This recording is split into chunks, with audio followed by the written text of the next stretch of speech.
ذبیح الله مجاهد بهر ته تللو افغانانو ته څه ویلي دي او ولې افغانان نور بهر ته نشي تللی. بلخوا مجید قرار د ظریفه غفاري په اړه څه وویل. ویډیو وګورئ چې ترڅو د هر څه باندې خبر شئ.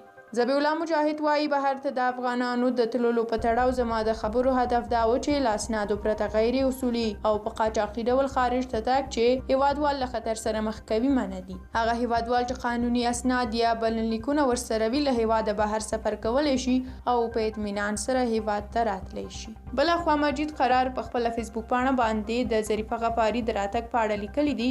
دا ظریفه او شریطه او شکریه او ګلبانو اروپایي او امریکایي استخباراتو د دې لپاره له طالب سره په تفاهم درلیږلي دي چې په افغانستان کې وضع نورماله پرې وښیي او له یوې خوا د افغانانو د مهاجرت د سیل مخه پرې ونیسي، کیسونه رد کړي او افغانان ستانه کړي. له بلې خوا له ترهګر طالب سره خپلو اړیکو ته مشروعیت پرې ورکړي او همدارنګه عملاً وښیي چې طالب تر کومه حده د دوی په اختیار کې او واک کې دی. دا یوازې د وړو او غوړیو بوشکې په لاس څو نانځکې او نانځک نه دي. تاسې د امریکا غږ پاڼې ته ورشئ چې وطن درته څه ګل ګلزار درښیي. دا اوس هم د یهودو او نصاراو ټول چینلونه د طالبانو په ملاتړ اخته دي. اوس باید له طالبانو وپوښتل شي چې له تاسو نن یهود او نصارا ولې دومره راضي دي چې هم ستاسې په بهانه زموږ پیسې او ملي شتمنۍ غلا کوي او هم بیا تاته د تبلیغاتو لپاره پروژې او کمپاینونه کوي. لنډې دا چې لویدیځوالو افغانستان پاکستاني استخباراتو ته تکیه کړې او پاکستان زموږ ازلي او ابدي دښمن دی.